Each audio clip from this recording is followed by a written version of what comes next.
નમસ્કાર મિત્રો, health tips Gujarati ચેનલમાં આપનું સ્વાગત કરું છું. મિત્રો, આજે એક સમસ્યાનો દેશી ઉપચાર અને એ સમસ્યાનું નામ છે પેશાબની સમસ્યા. વારંવાર પેશાબ આવવાની તકલીફ.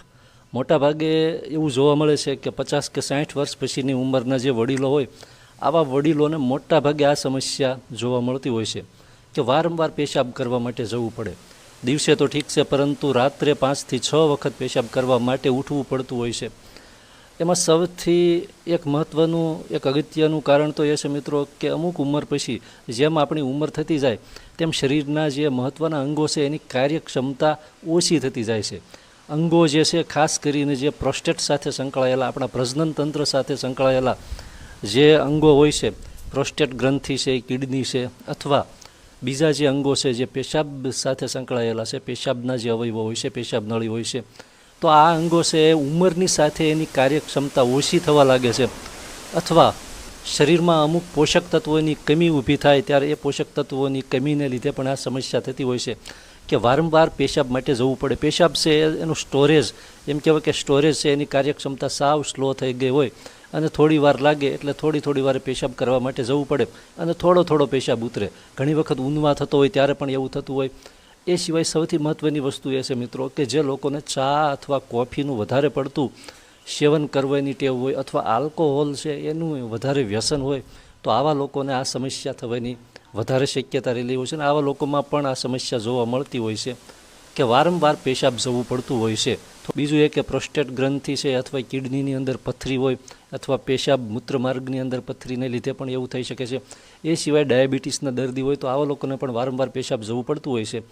પણ આ જે પેશાબ જવું પડતું હોય, ખાસ કરીને ઉંમરની સાથે અવયવો નબળા પડવાને લીધે જે વધારે વારંવાર પેશાબ જવું પડતું હોય ને, તો એની માટે આપણા ઘરે બે વસ્તુ એવી રહેલી છે, આપણા ઘરમાં જ રહેલી છે કે જે બે વસ્તુ દવા કરતાં પણ કારગર સાબિત થઈ શકે એવી છે. અને બે વસ્તુમાં એક છે મિત્રો, પહેલી વસ્તુ છે તલ, કાળા તલ. કાળા તલ છે એક ઔષધિ છે, એક ઔષધીય ગુણોથી ભરપૂર ફૂડ છે કાળા તલ.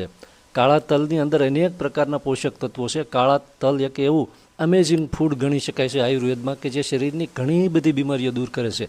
એક તો કાળા તલની અંદર જે પ્રોપર્ટીઝ, જે પોષક તત્વો રહેલા છે એમાં સૌથી મહત્ત્વનું છે કે એની અંદર રહેલું જે કેલ્શિયમ છે, જે વધતી ઉંમર સાથે શરીરના અવયવોની કાર્યક્ષમતા ઓછી થાય છે, આ કાર્યક્ષમતાને જાળવી રાખે છે. વધતી ઉંમર સાથે જે શરીરમાં જે નુકસાની થતી હોય, જે અંગો નબળા પડે, આ અંગોને મજબૂત બનાવી રાખે છે. બીજું એ કે હાડકાને પણ મજબૂત બનાવી રાખે છે કાળા તલ, કેમ કે એની અંદર કેલ્શિયમ ભરપૂર માત્રામાં રહેલું છે. એ સિવાય સૌથી મહત્ત્વનું કે કાળા તલ છે એ લોહીની જે હોય ને સમસ્યા એને દૂર કરે છે, ખાસ તો બ્લડની. એટલે કેમ કે કાળા તલની અંદર આયર્ન પણ રહેલું છે અને એને કારણે એ બ્લડને લગતી કોઈ સમસ્યા હોય તો એ દૂર કરે છે. હિમોગ્લોબિન ઘટવાની સમસ્યા હોય તો આવા લોકોને પણ કાળા તલ ખૂબ ફાયદો કરે છે. કેલ્શિયમની સાથે સાથે આયર્ન, આ બે પોષક તત્વો કાળા તલની અંદર ભરપૂર છે અને એને લીધે એ આપણા શરીરમાં ઘણી બધી રીતે ઉપયોગી છે. એ સિવાય તો કાળા તલની અંદર પ્રોટીન છે, ફાઇબર છે, ઘણા પોષક તત્વો છે.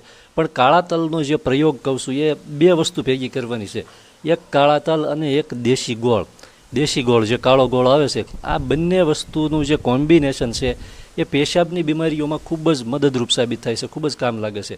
એટલે જેમને પેશાબને લગતી સમસ્યા હોય, ખાસ કરીને વડીલોને આ નુસ્ખો ખૂબ જ વધારે માફક આવે છે. એનું કારણ એ છે કે અમુક ઉંમર પછી, 50 કે 60 વર્ષની ઉંમર પછી શરીરમાં અમુક પ્રકારની નબળાઈ કે અશક્તિ જેવું રહેતું હોય, જે ઘણી બીજી સમસ્યાઓને લીધે પણ થતી સમસ્યા હોય, બીજી સમસ્યાઓને લીધે પણ કોઈ તકલીફ થતી હોય તો એ તકલીફ પણ દૂર થાય છે. કેમ કે કાળા તલની અંદર મેગ્નેશિયમ, ઝિંક તથા કોપર પણ રહેલા છે, જે શરીરની બીજી સમસ્યાને દૂર કરવાની સાથે સાથે હૃદયની એક્ટિવિટીઝ પણ વધારે છે. એટલે હાર્ટને લગતી કોઈ સમસ્યા હોય તો આવા લોકોને પણ ખૂબ ફાયદો કરે છે, જેમ કે બ્લડ પ્રેશર છે કે ડાયાબિટીસ છે, તો મોટી ઉંમરના લોકોને ફાયદો કરશે. પ્રયોગમાં કંઈ વિશિષ્ટ નથી કરવાનું. કાળા તલ છે એ દરરોજ એક મુઠ્ઠી કાળા તલ ખાવાનું ચાલુ કરી દેવાનું છે ચાવીને. એની સાથે એક ગાંગડો દેશી ગોળનો ખાવાનો છે. દરરોજ સવારે ઉઠીને વહેલી સવારે પણ ખાઈ શકો છો અને આને સાંજે પણ ખાઈ શકો છો. બીજું એ કે આની સાથે જ મિત્રો કરવા જેવો એક પ્રયોગ છે જે આમળાનો છે. આમળા છે એ પેશાબના અવયવો હોય છે એની કાર્યક્ષમતા વધારે છે. ખાસ કરીને કિડની છે તથા અન્ય જે પેશાબને લગતા અવયવો આંતરિક અવયવો રહેલા છે આ અવયવો છે એને મજબૂત બનાવી રાખે છે. એટલે આમળાનું જો જ્યુસ દરરોજ લેવામાં આવે 1 કે 2 ચમચી જેટલું તો એ પેશાબની ઘણી બધી બીમારીઓ દૂર કરે છે. અને વારંવાર પેશાબ જવું પડતું હોય તો આવા લોકોને તો એ ખૂબ જ ફાયદો કરે છે. એટલે માત્ર ને માત્ર કાળા તલ અને દેશી ગોળ ખાવાનું ચાલુ કરી દો. 1 મુઠ્ઠી કાળા તલ દરરોજ સવારે અથવા સાંજે ચાવીને ધીમે ધીમે ખાવાના છે અને સાથે ગોળ ખાવાનું છે. આનાથી ખૂબ જ ફાયદો થશે પેશાબની બીમારીમાં. બીજું સૌથી મહત્વનું કે ખોરાકમાં પૂરતી પરેજી રાખવી જોઈએ મિત્રો.